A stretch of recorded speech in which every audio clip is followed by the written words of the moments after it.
Hey everybody, Eric Smith here, and as we're getting into business planning season, I know we're in the fourth quarter, we still have to finish up this year strong, but now is also the time we start thinking about our businesses and what we're going to do next year.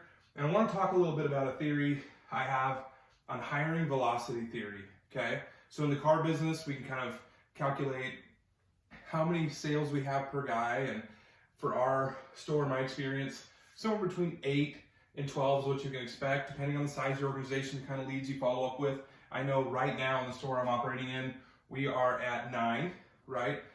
We've been as low as 7, we've been as high as 10, but I can calculate, pretty safe bet that we're gonna be around 9, okay?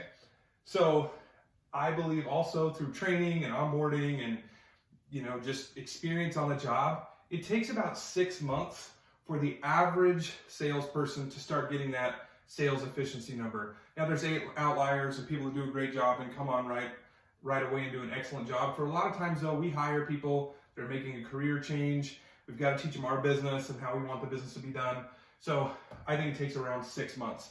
So what you need to think about is if we're hiring someone that we think is going to be effective in 6 months, the people I'm hiring today in October, their sales effectiveness is really going to be in March of 2020. That's why right now we're already talking about 2021. Right? The people I'm hiring October 2020 are my effective people in March of 2021. Okay? The other part of that theory or calculation you need to make is your turnover rate. Okay? So my guess is the average dealership is losing 1 to 2 people per month. Now you can reduce that by creating a good work environment, by assessing people before they come on, checking their references, checking their time on job at other jobs, but still, we have a lot of turnover. It's a challenging and rewarding job, but it's challenging, right? So people leave. So I'm going to use a -2 per month in my calculation.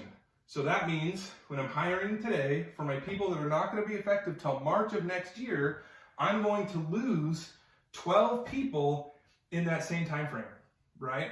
So I need to calculate that loss in my hiring velocity number so I know how many people I need to hire this month to hit my sales goals in March of 2021. Now, I know for sure that hiring and turnover effectiveness, they don't happen in a perfect straight line. It might not be that I lose 2 people each month. I might lose 1, then I might lose 4, right? And when I say loss, the better you get as a store, your turnover always isn't someone just quitting.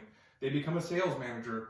They find an opportunity with hopefully your organization, maybe a different store, right? They move to a different part of the country because that's what's best for your family. It's not always just someone giving up on you, but things change, right?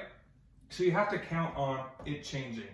And I know I can't count on it being a perfectly predictable straight line, but I certainly can calculate over 6 months about what's going to happen, okay?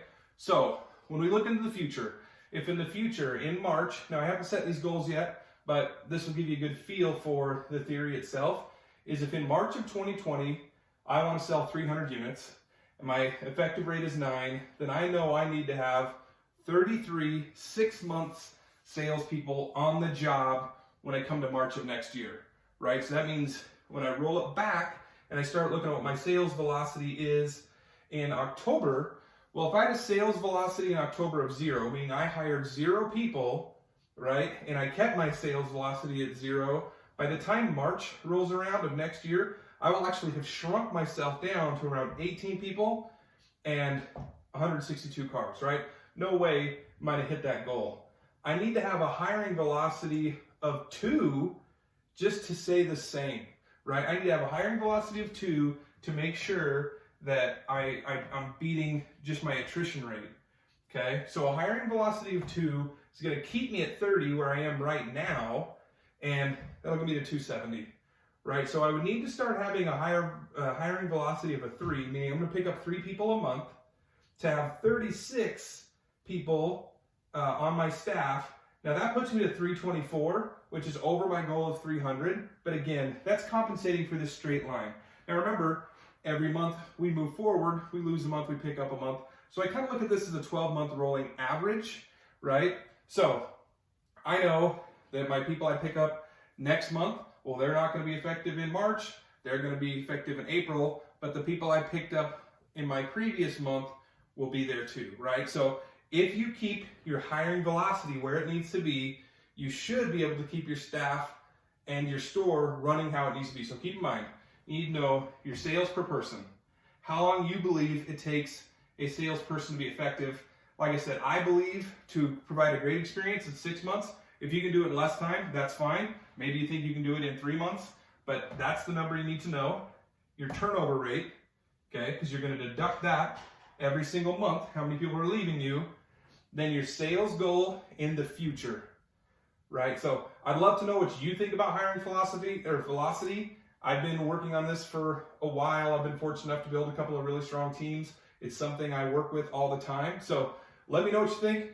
Any tweaks that you think might need to be in here or something I might be missing, or if you use something similar, I'd love to hear about it.